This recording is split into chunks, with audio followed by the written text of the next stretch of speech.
So as we look at this Colorado team and then we look at this schedule, what type of challenges is Coach Prime looking at in year 4? Bear with me for a second, because this is kind of how I feel about Prime. Guns N' Roses did a cover of the Rolling Stones' Sympathy for the Devil. I don't know if you're familiar with it.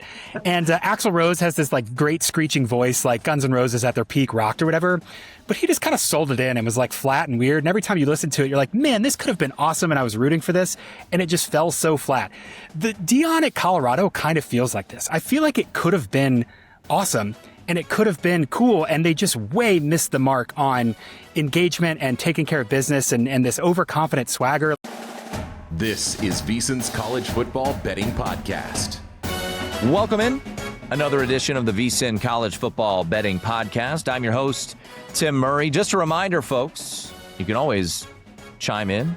We have an email address, cfbpod@vsin.com. You can hit me up on Twitter @1TimMurray. Thanks to Phil Steele for joining us on an audio-only version of the podcast. Good to be back on YouTube. Every episode up on YouTube, youtube.com/College Football Betting Podcast. Today's guest, a Twitter feed you know, and a beard you're probably familiar with. Parker Fleming, a.k.a. Stats O War on Twitter. We're going to go into schedules, and, that's something we talk about a lot during the offseason. You know me. I love to find my situational spots. I'm digging through these schedules, trying to find some unique ones. We've talked about a couple of them already, but we're going to dive into just the winning and losing of the schedule lottery, if you will, and go in depth on that here in just a moment. We do have, as we record this on July 8th, Big 12 Media Days going on. So we'll get the Big 12 and all the other conferences doing their thing in Media Days. I thought Brett Yormark looked like a clown on Tuesday with his answers regarding Texas Tech. We're here to celebrate all 16 teams. Were you not anticipating questions regarding Brendan Sorsby? But the one thing that I thought was of interest, and by the way, shout out to Paul Stone, our good friend, been on the podcast before, Pro Better, and he was on VSiN Primetime Tuesday night. So if you want to go back and listen to that over at vsin.com, Paul was great, good insight,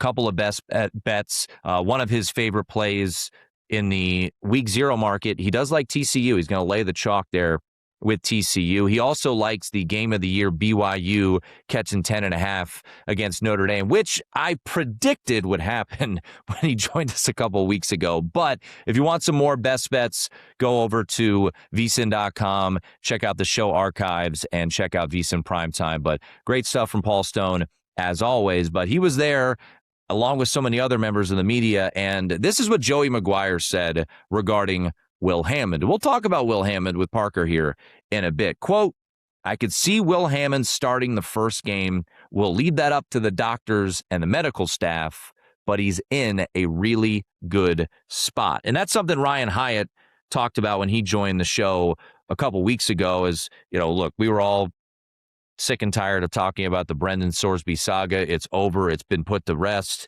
But weeks 1 and 2, you get FCS Abilene Christian and then Oregon State on the road, and then a Friday night game against Houston.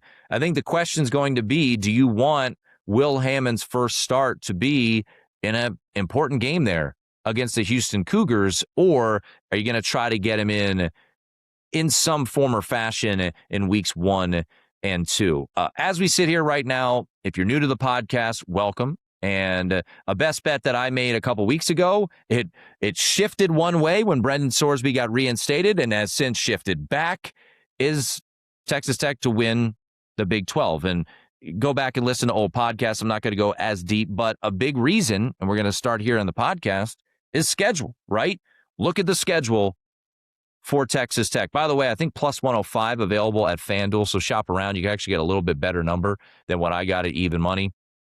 But as I alluded, you get Houston week 3, but you get them in Lubbock. It's a short week, not ideal spot there, but you still get Houston at home. Houston, when you look at the futures market for the Big 12, is sitting there at around 16-1, so 5th in the odds.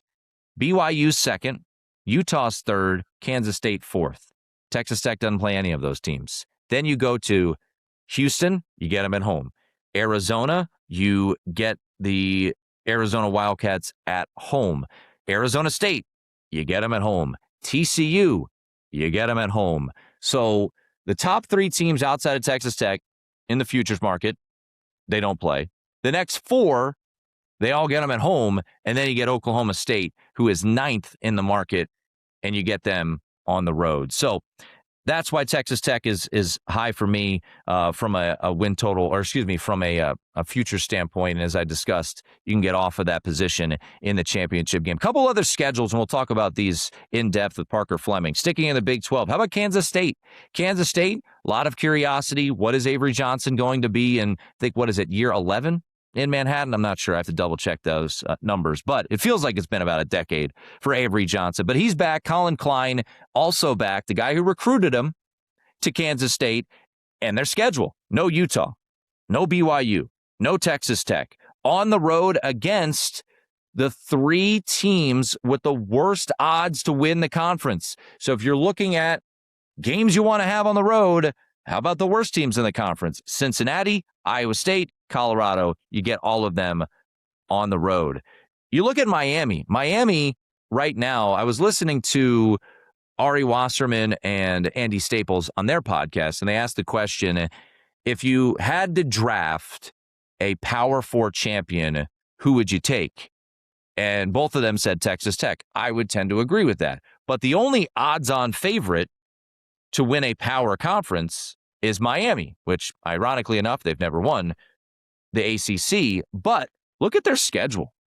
There's some weird quirks to it from a non-con standpoint. Obviously, a middle-of-the-season trip to Notre Dame is going to be a big one. But they don't play SMU. They don't play Louisville, the teams that are 2 and 3 in the odds market. They do have to go to Clemson, which will be a tricky game, but that's off of a game when they play Central Michigan the week before. So schedule, not too crazy for Miami, avoiding SMU and Louisville, 2 teams that they did what to last year? Lost to last year. So they avoid the 2 teams they lost to last year, and the reason they were kept out of the ACC championship. But how about 2 teams that I think the schedule is either good or bad? Virginia Tech. This is a team that I think there's a lot of high hopes for, but look at their schedule for a moment. It is pretty challenging for James Franklin in year 1. Now, it gets off to a bit of an easy start. VMI, Old Dominion, at Maryland could be a fascinating game. There's some bad blood between James Franklin and Maryland. He was the coach in waiting, went down to Vanderbilt. Then he goes to Penn State. Some of those matchups with he and Loxley were a bit contentious. And then you go to Boston College. But towards the back end of the season, going to Cal, October 10th, that is not going to be easy. Going to Clemson, going to SMU, going to Miami. So, look, I think Virginia Tech's going to be much improved. I expect them to be a bowl team, but the schedule for them, the fact that you play the top 3 favorites in the conference all on the road is a unique challenge, but something that we've talked about.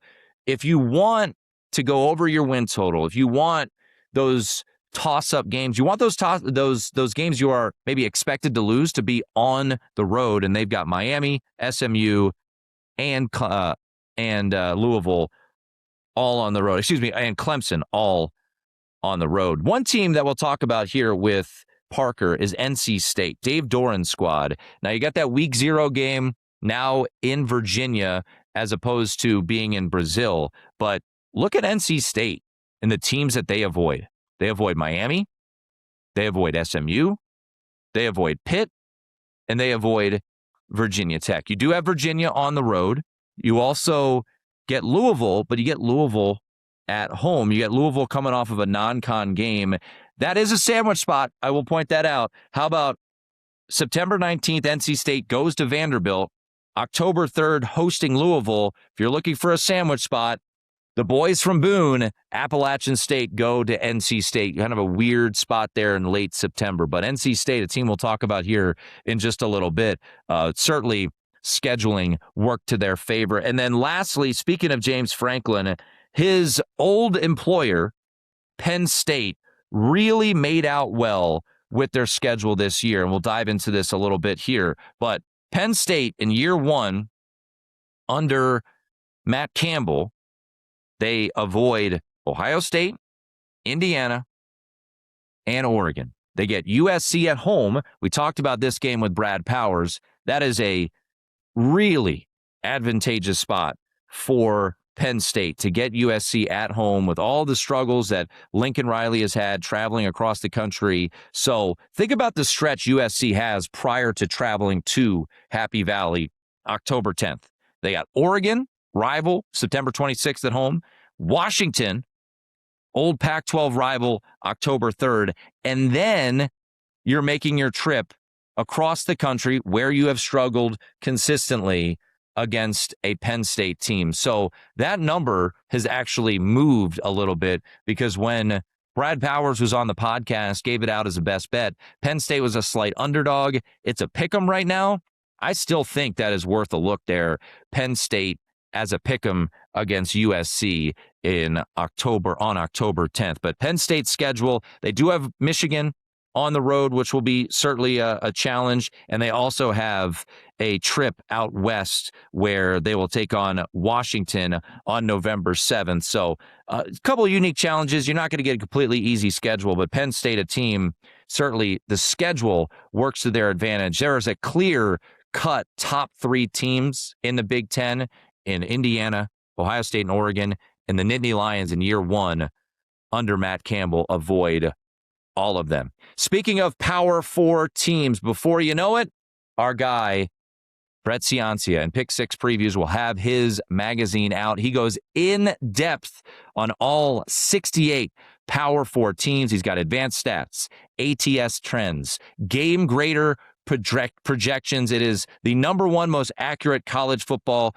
preview magazine in America. We're so proud to be partnered up with them again. If you want a hard copy and you want to pre-order it, go over to pick6previews.com. And also, Pick 6 Plus back for 2019, a weekly in-season stat package that refreshes all season long every Tuesday. So if you sign up in the next week by July 15th, you'll also get early access to the best win totals article, which last year went 6-1. Pick6previews.com. Our buddy Brett Ciancia, proud to be partnered up with him yet again, heading into another college football season. Let's take a quick break. When we return, the man known as Stats O War on Twitter. Let's take a look at the hardest and the easiest schedules in the Power 4 this year and a couple of win totals that jump out to Parker. We'll do that on the other side. This is the VSiN College Football Betting Podcast. And as promised, a man you know oh so well from social media, Stats O War. He is the VP of Football Strategy at Dropback. My good friend Parker Fleming joins us on the podcast. Mr. Fleming, we are getting oh so close to the start of the college football season. It is always great to pick your brain. How has the offseason treated you, sir? Man, always great to be here and kind of kick off, hey, season's starting, get on, talk some ball with you. Off-season's been great, man. Trying to stay above water. Glad we didn't have a spring portal, so the movements and rosters are a little more static, and you're not pulling your hair out for 6 months trying to figure it out. But getting excited to dive into some of these teams and get some real games happening pretty soon here. You know, I want to just get the backstory a little bit on your feed and the graphs that you put out. It's become such a great resource for everybody, whether you're a gambler or not, just looking at the information that you put out. So give us what led you to putting out all of these CFB graphs over the past handful of years. Yeah, so the key part was I took no math in undergrad and then decided I wanted to go do a quantitative degree. And so I took a bunch of math classes in grad school and was very bored during them. And the way I survived was talking about football. So moved those from the group chat there. But, really have tried to just find things I find interesting and offer convincing answers to them. And basically everything I've done from the previews to any charts I tweet have started of, hey, I want to know this and I don't have anywhere to look it up. So I've just kind of been filling the void to satiate my curiosity in putting stuff out there and giving, surfacing information, not to say, hey, this is the one way you should think about it, but to offer data and just kind of create an interesting viewpoint about how can I look up at this matchup? What are things that might stand out? A big thing for me and the way I handicap is situational, unique spots. But a big thing what you should do in the offseason is look at everyone's schedule. Who do they miss, right? With the unbalanced schedule, obviously the Pac-12 is a little bit different where you're going to play everyone in that conference and you'll probably play a team twice based off of that weird flex game. But when you're looking at the big boys and how big these conferences are, some of these teams hit the lotto. And you think back to a couple years ago with Louisville and Jeff Brom, and there was a reason why so many people said, you know what, why don't you take a flyer on them to win the conference? They didn't win it that year where they got to the title game and you had a chance to get off that bet. So we're going to look through a couple of schedules here. And I started the podcast actually looking at it because you kind of gave me some ideas. But let's go to the Big Ten first, and let's look at Matt Campbell's Penn State squad. It does feel like Penn State kind of hit the lotto when it comes to the schedule this year. You look at the big boys, where are they? No Ohio State, no Indiana, no Oregon. So the schedule for year one of Matt Campbell, Parker, does situate quite well. Yeah, absolutely. Extremely favorable for them. You circle at Michigan, at Washington as kind of tricky games, but then very, very manageable. Even a team like Wisconsin, who I think onboarded some interesting pieces and might have a kind of convincing identity. You're getting them early, and so they don't have time to ramp up and potentially be tricky. I think Matt Campbell's a guy that comes in and offers you, culture, consistency. Obviously, they bulk imported players, and a lot of those guys are guys that Matt Campbell's already evaluated. So that's really nicely kind of peaked up to ramp up, get rolling for that USC-Michigan back-to-back, take a breather, get prepared to go to Washington. But every other game on their schedule is absolutely winnable. One of the most, I think, third most favorable Power Four schedule just in the conference play this season really breaks out nicely for them. I have them as a win probability of over 60 in, I'm counting this live, 1, 2, 3, 4, 5, 6, 7, 8, 9 of their games, which is a great place to be, even as markets are still sharpening and information still kind of making its way through. So very, very favorable for year one,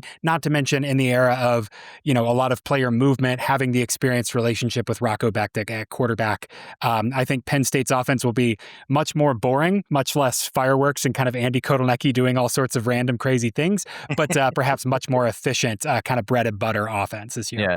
Two of the most challenging games they have, always tricky to go to the Pacific Northwest. They take on Washington. They go to the Big House to take on Michigan off a bye. And we've talked about on the pod, just a weird spot. They're going to be the opener of Ryan Field on a Friday night in Evanston against Northwestern. But all in all, you will take that schedule any day of the week when you don't have to play Ohio State, Indiana, Oregon, and you get USC also coming to you in October. Let's go to the SEC, Parker, and take a look at Georgia.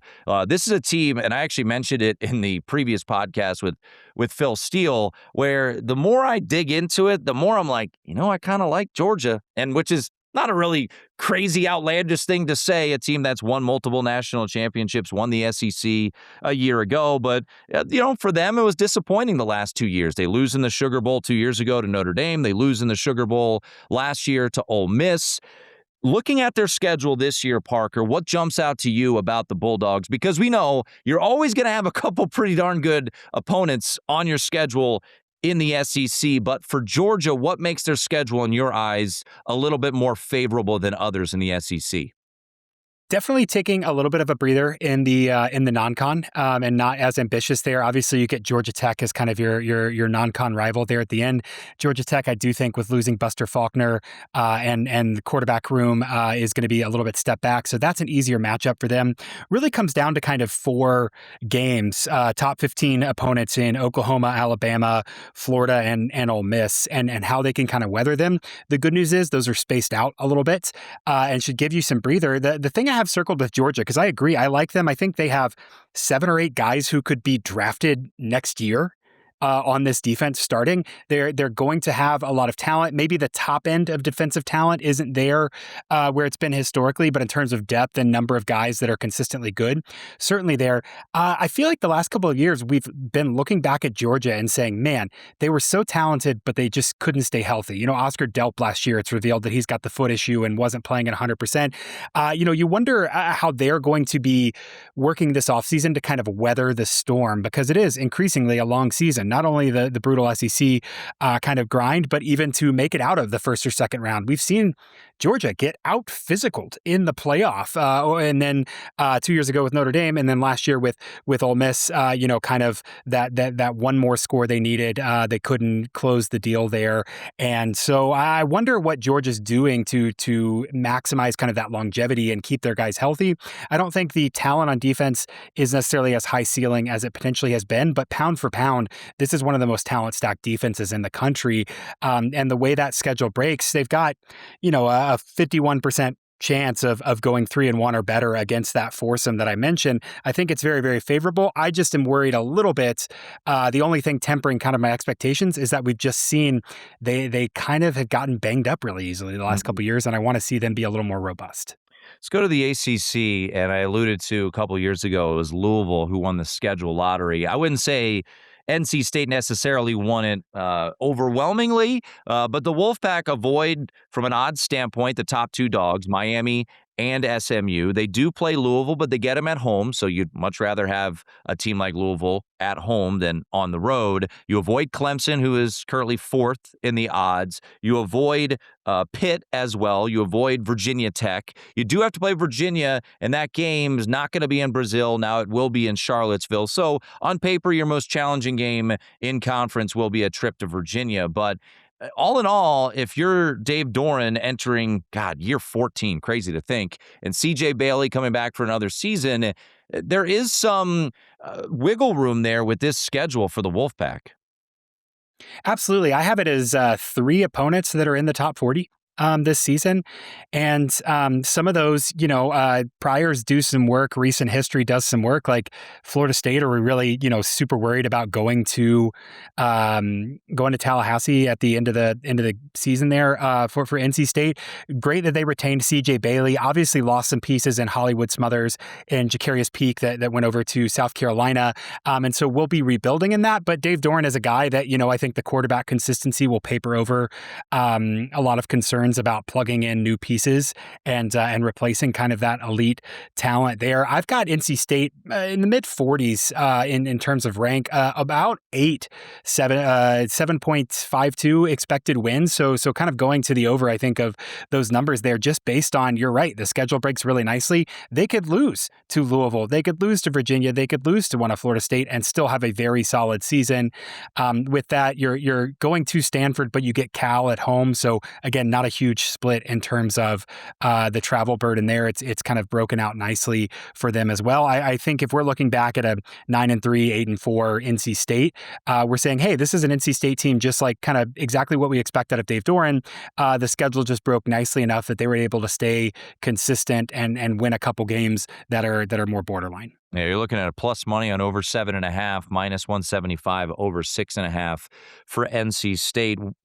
Two more teams to look at from a positive schedule before we get to the teams you're looking at and saying, oof, man, that is who do they anger in their scheduling world there. Let's go to Kansas State. Year one for Colin Klein. And I think when you look at the odds board for the Big 12, and we've obviously spent a lot of time on the pod with the Brendan Sorsby situation, looking at the odds here, but Kansas State, we talk about Texas Tech, and we'll break down their win total here later on, Parker. But when you look at a Kansas State team, they also win the lottery like Texas Tech because they avoid Texas Tech, the favorite, BYU, and Utah. So when we talk about Texas Tech, they avoid Utah, BYU, and Kansas State, but Kansas State similarly avoids a lot of the big boys. So for Colin Klein, look, you still have a trip to Arizona State, a trip to TCU, which will be challenging, but when you're looking at a schedule right now and you look at the odds that are out there to win the conference in the Big 12, Iowa State has the longest odds to win the conference, and they get them on the road.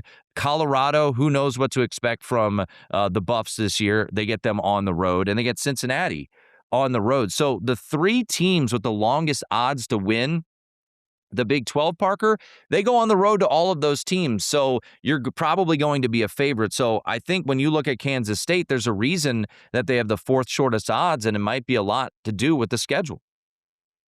Absolutely. I have them favored right now in every game except TCU and Arizona State, and both of those are 43 and 46% win probability. So really, really close, especially accounting for the road. Houston is a sneaky game, a team that kind of came on at the end of the season.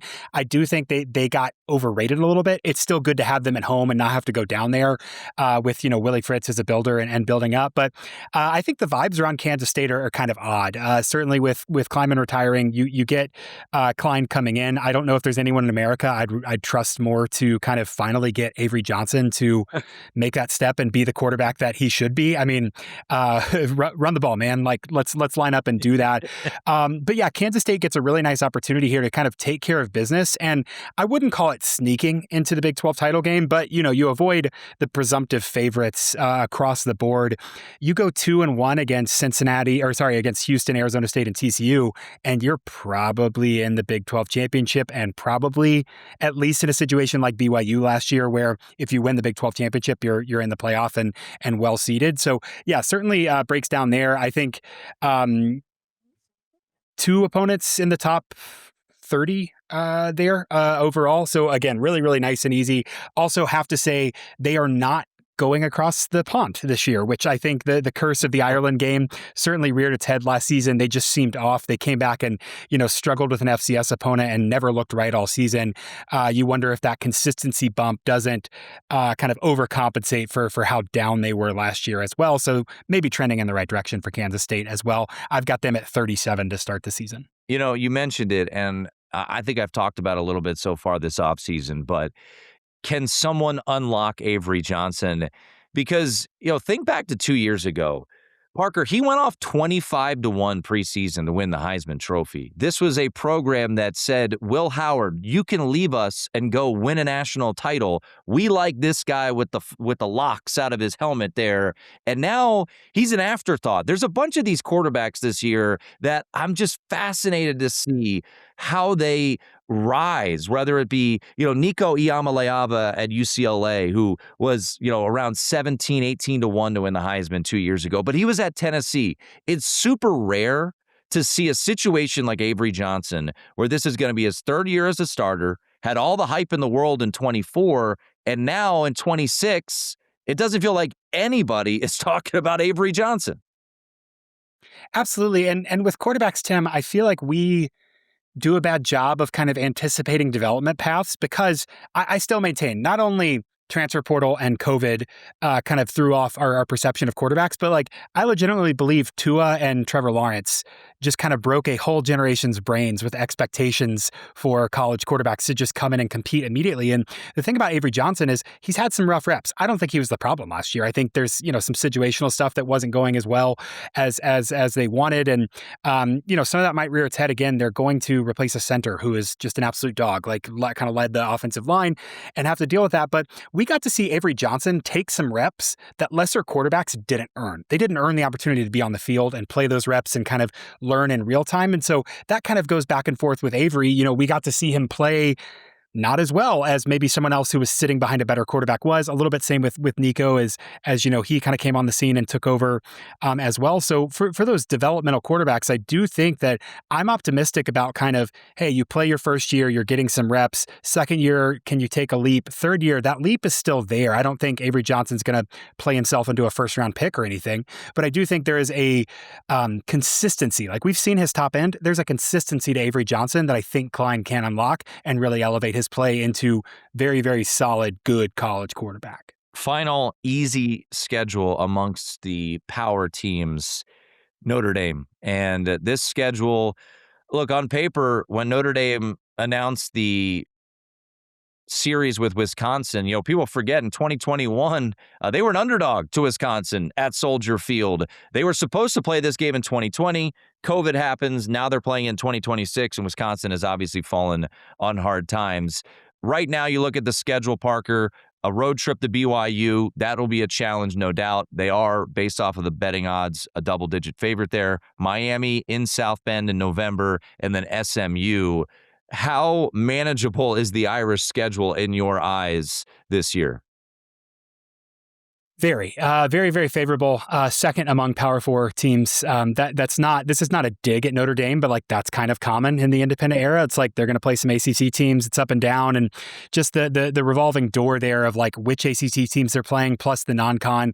They got 2 years here where the schedule is pretty favorable, but I do think they're in a situation that's almost more dire than last year, where they had Texas A&M and they had Miami, and they could have split those and been fine, and they couldn't. And so the leash is almost shorter this year because the quality of the schedule is that much worse, and so they won't get that boost from, hey, we could win a big game and still make another mistake there. Some of this, I think you almost look at the uncertainty of some of these teams. I have them Notre Dame favored in every game, number 3 overall going into the season behind Texas and Oregon.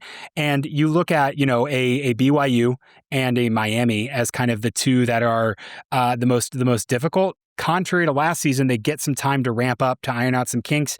I think that's good for CJ Carr. The hype he's getting is not close to kind of the Galaxy Brain Arch Manning last year. But Tim, people are saying some very ambitious things about CJ Carr. I think I was listening to, mowing the lawn, listening to McShay the other day, and he's like, this could be the best Notre Dame quarterback of our lifetime. Hey, he's good. He's good. We just let's play it on the field. He doesn't get that, like, I'm not super afraid of the Wisconsin defense, especially to start the season. So he gets those opportunities to ramp up a little bit and to gel. What does this offense look like without Jeremiah Love? That's not to say they don't have a stable running backs. They're going to shift Mackey inside on the offensive line because they've got a tackle who's going to be better. I think they've got really good optionality and depth, but in terms of identity, that's going to have to coalesce. That's going to have to gel a little bit. They have an opportunity here instead of, hey, we've got to play our best 2 games and then survive. They've got the opportunity to ramp up a little bit and kind of show off. So I think that bodes very, very well for them.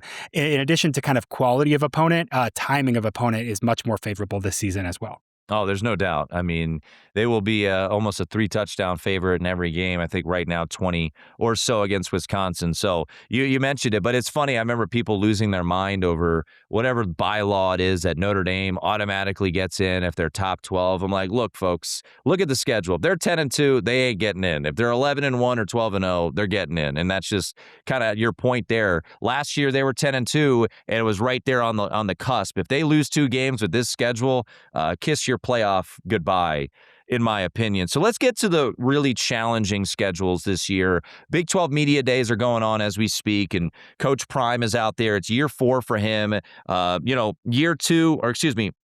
Year 1, it was all this hype. They get off to a good start, and then things kind of fall apart. Year 2, pretty solid year, right? Travis Hunter wins the Heisman Trophy. And year 3, without Hunter, without Shador, with a lot of those other pieces, they fall back a lot. So as we look at this Colorado team, and then we look at this schedule, what type of challenges is Coach Prime looking at in year 4? Bear with me for a second, because this is kind of how I feel about Prime. Guns N' Roses did a cover of the Rolling Stones' "Sympathy for the Devil." I don't know if you're familiar with it.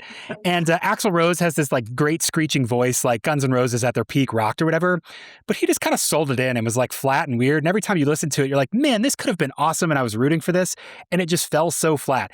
The Dion at Colorado kind of feels like this. I feel like it could have been awesome, and it could have been cool, and they just way missed the mark on engagement and taking care of business and this overconfident swagger. Like every offseason, I mean, we just saw clips from media days and talking to players about like, oh, we didn't really watch film last year, or 2 years ago it was, oh, the choice routes were too hard and we need a better offense. It's more, going to player in there. And it feels like every offseason there's another bogeyman that kind of is the explanation. And at some point, if we have 3 to 4 off seasons of, oh, X was the problem, it might just be that Prime's not doing a great job with this. And Colorado, I think, has had to recalibrate their portal strategy away from, hey, we're going to take everyone's refuse and say, oh, we can fix guys that nobody else wants to touch. And, they've got a young quarterback who should be good. Brendan Marion, I think, is a, really interesting offensive coordinator, could give them a shot in the arm. Absolutely. But this schedule and where they're at is a little bit rough. Like, do I trust Colorado to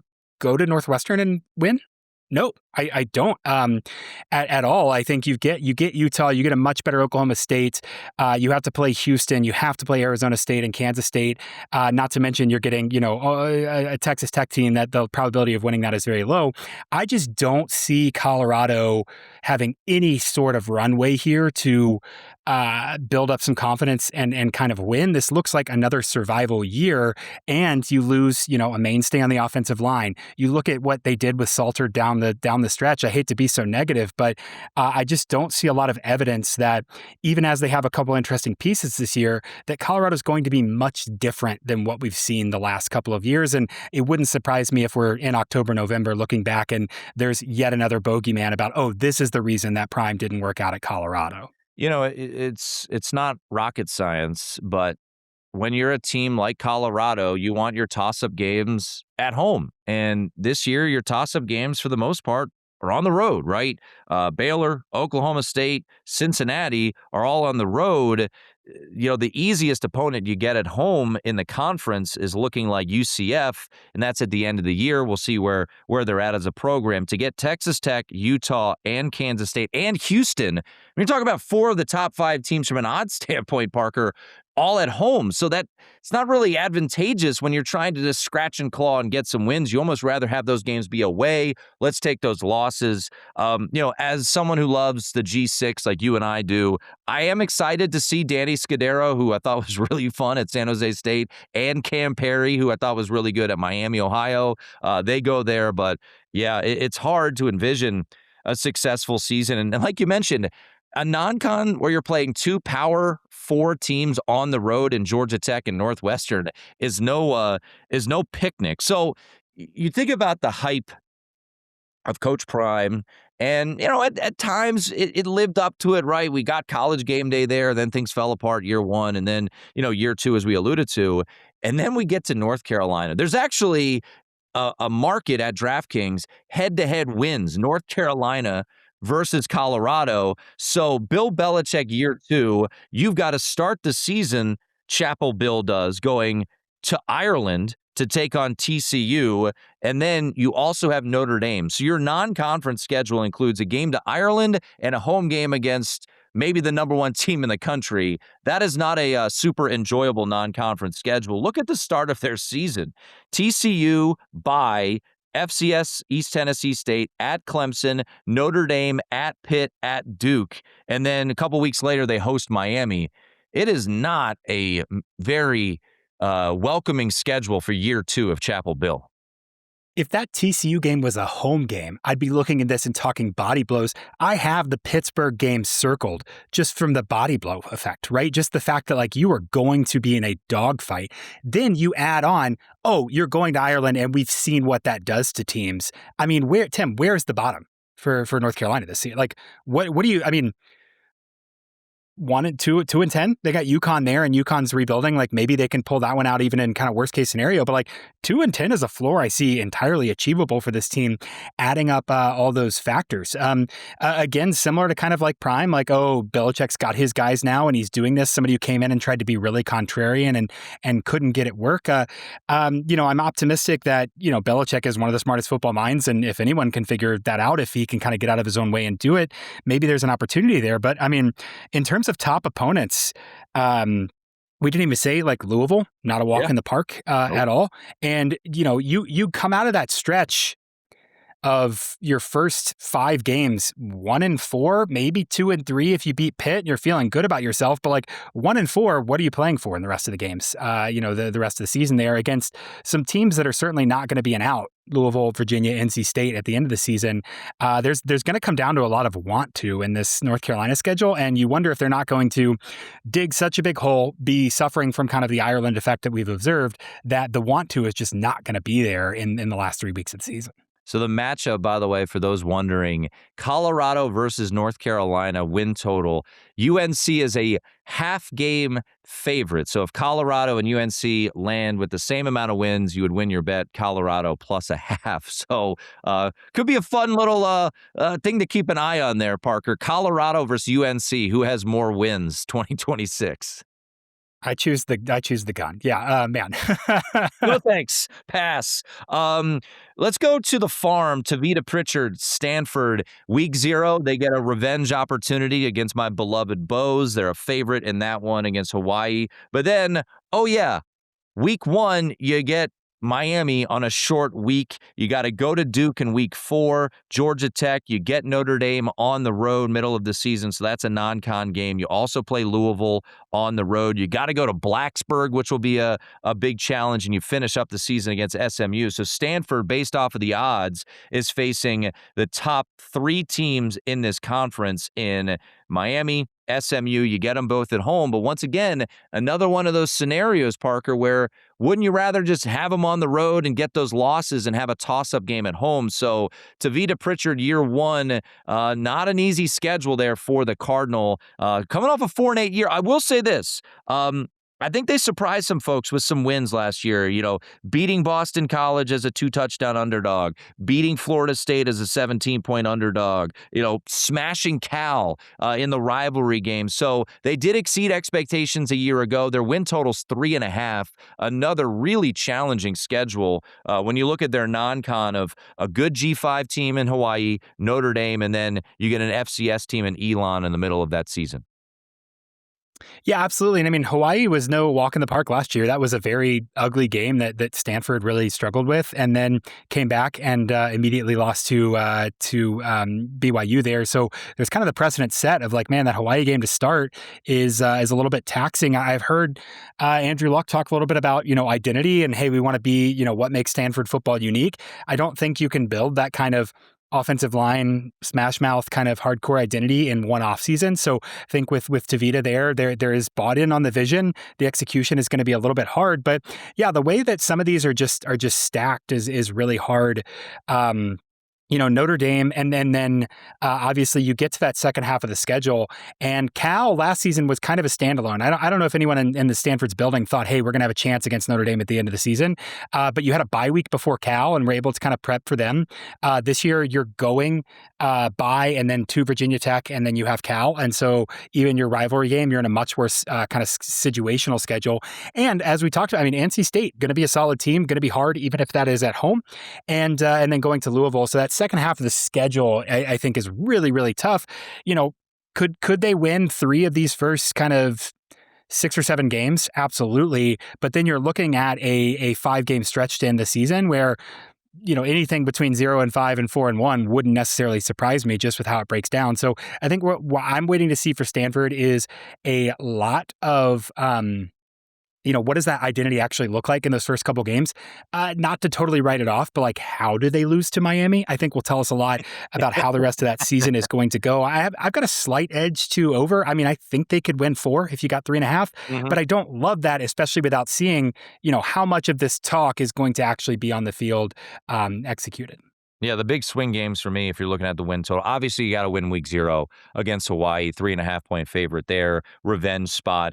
It's that Georgia Tech Wake Forest run. How do they do in that? Do they go 1-1? Do they go 2-0? Going to Winston-Salem is going to be a big spot. All right, one final schedule, and it has become kind of a theme on this podcast, and that's Ohio State. The schedule is just a murderer's row for the Buckeyes, but this is a team, and I'm curious where you have them in your power ratings, Parker, because this is a team that, people that I respect. Matt Grill of DraftKings Sportsbook has them number 1. A number of people, you're not crazy if you have Ohio State as the number 1 power rated team in college football. So when you look at the schedule, though, buddy, a road trip to Texas, a road trip to Kinnick, a road trip to Bloomington, a road trip to L.A. You get Oregon at home. You go to Lincoln, which, make your jokes, but it's still a daunting environment in late November, and also the week before you play your arch rival who has given you heartburn for years.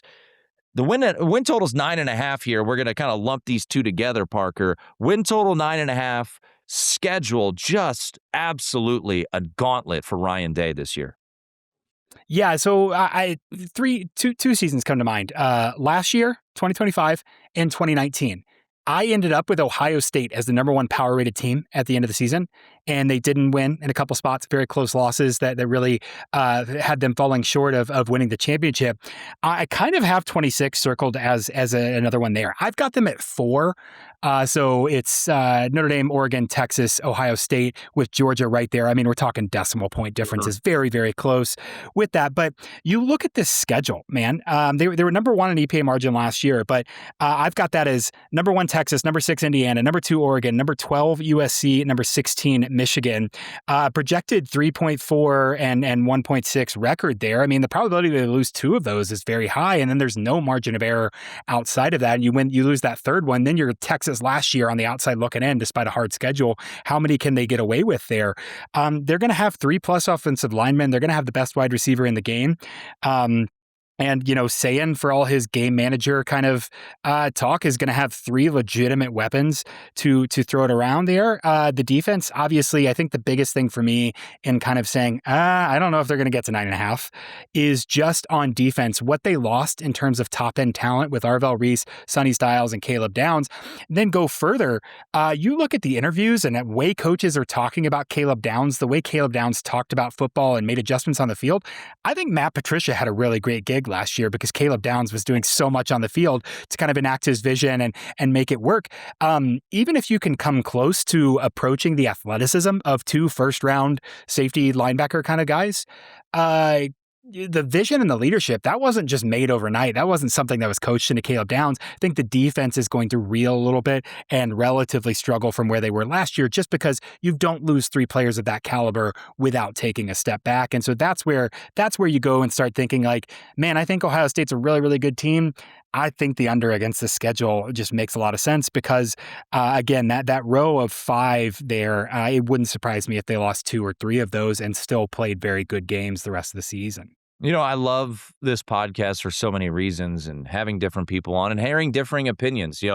We've heard a lot, and I've kind of leaned towards the over because it's Ohio State. They're going to figure it out. They're that talented. But man, you look at the schedule and you better be buttoned up every single week. Speaking of that, we talked about Georgia's schedule. You have it as one of the more manageable in the SEC based off of the talent that they have and based off of some of the teams that they missed. So looking at Georgia circling back to the Bulldogs, their win total also 9.5 juiced over. Where do your numbers have this Bulldogs team landing this season?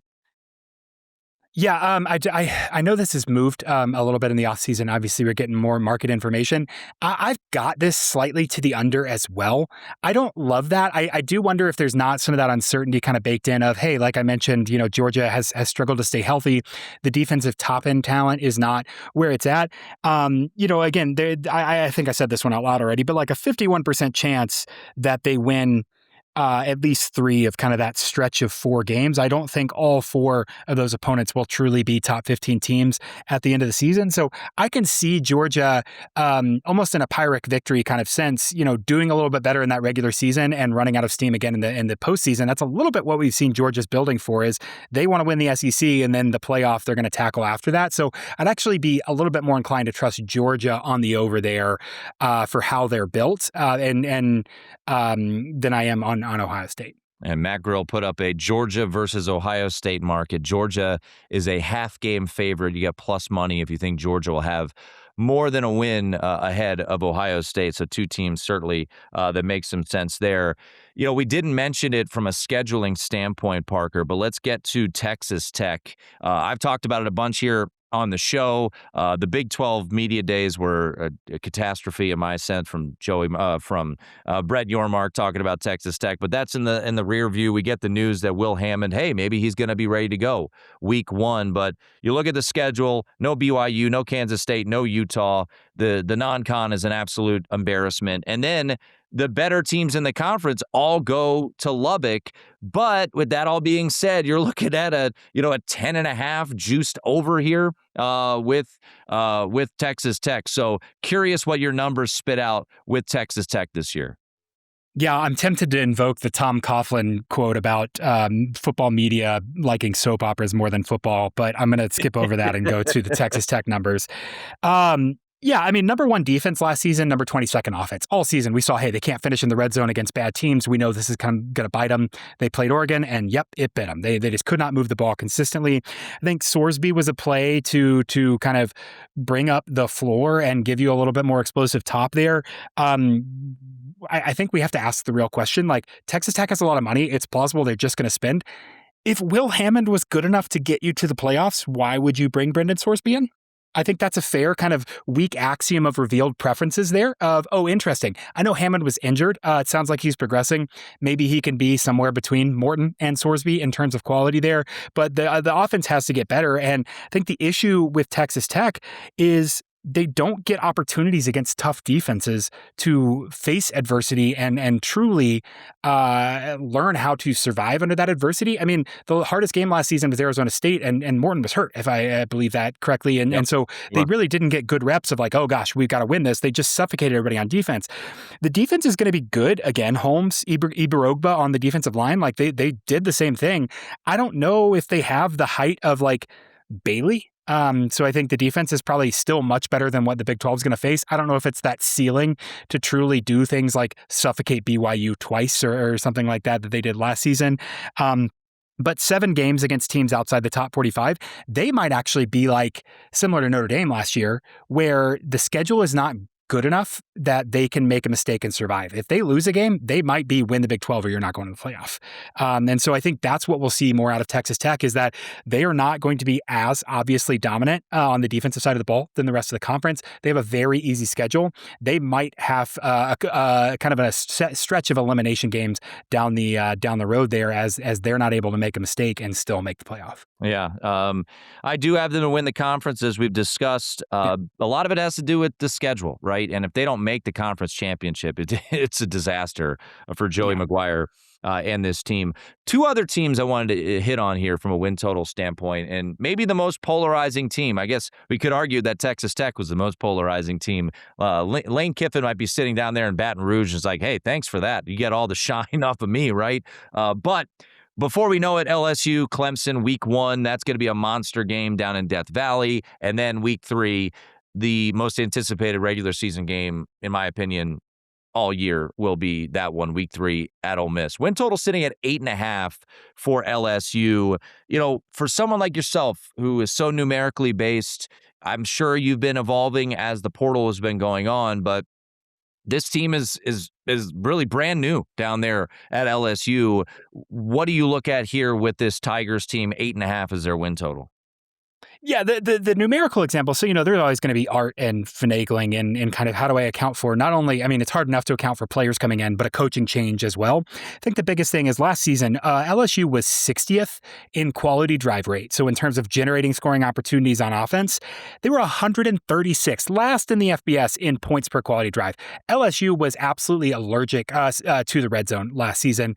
And I think that's something that Lane Kiffin is immediately going to fix. Ole Miss was first in quality drive rate, 39th in points per quality drive. Finishing drives, if you just went back last year and made LSU an average team at finishing in the red zone, they would have been much better. And so from that standpoint, I expect some positive regression out of that. I've got them at number 9. It's not quite that Ole Miss and LSU flip spots in the ratings. But again, in the age of player movement, you're kind of saying, do I trust Lane Kiffin? Do I trust Pete Golding and what they can do? But I think that finishing drives ability just gives LSU, so much ramp to get out of kind of the basement they were in. It is a complete overhaul. Like Levitt, really, really good at times, kind of inconsistent. Can Lane create some mental stability and consistency with Levitt? We'll see. Trades Green, one of the best weapons in the SEC. I don't know. I mean, you've got number 25, number 14, number 8, number 24, number 10, number 1, and at number 17, you're at number 24 and number 14 there as well. I mean, that's tough. That is just objectively tough. I've seen some people kind of saying, hey, it breaks out well. Like you've got some spots where, hey, could you upset Texas, get the night game at home, that kind of stuff. But again, just on paper, I think there's a positive for Lane effect. But yeah, the schedule, I think, makes it really, really tough for them to reach a consistent ceiling, especially with the diversity they're going to see in terms of offense and defense across those that lineup. I think a high degree of uncertainty in LSU's projection here just because so many moving pieces, the schedule is hard, and what is Lane actually going to do? You've heard him the same as I have this offseason. He's saying things like, in 2 to 3 years, he's kind of already mitigating expectations for year one. That doesn't instill a lot of confidence about how they're going to hit the ground running. All right, last one. As gamblers, I think this team is going to be pretty interesting because there's a perception that Pat's Cats, when he was at Northwestern, were always these feisty dogs. They were always punching up. And at times they were, right? A 10-win season in 2015, a 10-win season in 2017, the COVID year where they were 8-1 against the spread, went to the Big Ten championship game. And I don't know if it's fair to do this. Maybe it's cherry picking. But if you remove the COVID season, his last 3 normal seasons at Northwestern, they had 7 total wins and 3 wins in the conference. So I am wildly fascinated to see what Michigan State looks like in year one. The win total's 3.5. They have 2 MAC teams to start the year before a road trip to Notre Dame where they're going to be an enormous underdog in a primetime game. And then, look, November 17th, circle it now. Northwestern goes to Michigan State. I think he's going to have this team pretty jacked up for that one. There's no Maryland on this schedule. What do your numbers have for Michigan State in Fitzgerald's first season? I've got Michigan State starting out at number 60. But you look at this win total and you look at their schedule and you think, my gosh, they have 7 games against teams that are not currently in the top 30. They've got 3+ offensive linemen, so should be relatively solid on the offensive line. Alessio at quarterback last season was interesting. I mean, decent under pressure, like the offense wasn't functioning like in the small sample size. Can they win 4? Like, there's got to be 4 games on this schedule that they can win. You look at Toledo and Eastern Michigan. I think both of those should be winnable. Toledo with some turnover on the coaching staff as well. You highlighted the Northwestern game where they'll be amped up. The end of the schedule is absolutely brutal. So I think we're calling this one by, like mid-October either way, because Michigan, Washington, Oregon, Rutgers, like that's where things can really unravel. And if you're talking about beyond this year program building, I think that's going to give you your answer on whether Pat Fitzgerald's the right hire or not. He has the opportunity to kind of play in that. But theoretically, if you're Michigan State and you're hiring, you're thinking, hey, looking at a Wisconsin, looking at a UCLA, looking at a Northwestern, can we win to even Illinois, who's losing a bunch and brought up an FCS coach to be their defensive coordinator? Could we win 2 of those games? Could we win 3 out of 4 there? I think that's kind of the stretch that's most interesting for you before you get into, hey, let's just stay healthy and build. Yeah, the Washington game. So Michigan State plays Washington on November 14th. I'm not saying they're going to win it outright, but I like the situational spot because Washington goes at Nebraska, home Penn State, at Michigan State, Indiana, Oregon. So that seems like the sleepy, weird game in a group of 5 that are pretty big there for Jed Fish's squad. So maybe we get Pat's. We got to think of a new name since we can't call Pat's Cats anymore. We got to think of a new one. Fitz's Spartans or something like that, but maybe from a spread standpoint. But yeah, curious to see what Michigan State will look like. Cam Edwards, by the way, from UConn, a big-time get, I think, in the portal for Michigan State. So looking forward to that. Always enjoy talking to you, Parker. Appreciate it again. Remind the folks what they can get at your lovely Twitter feed at StatsOWar. Yeah, StatsOWar is the place to follow. Tweeting out cool stuff I'm working on at Dropback, helping teams build rosters and any graphs, information. A lot of World Cup jokes right now, but that'll transition to college football soon. So at StatsOWar on Twitter. Parker, always appreciate it, man, and look forward to picking your brain as we get closer and into the season. Sounds great. Always good to chat with you, my friend. There's our guy, Parker Fleming. That's going to do it for this episode of the VSiN College Football Betting Podcast. Thanks to Wyatt Tomczyk, our producer. Thanks to Ryan Hunter as well. I'm Tim Murray. This has been the VSiN College Football Betting Podcast.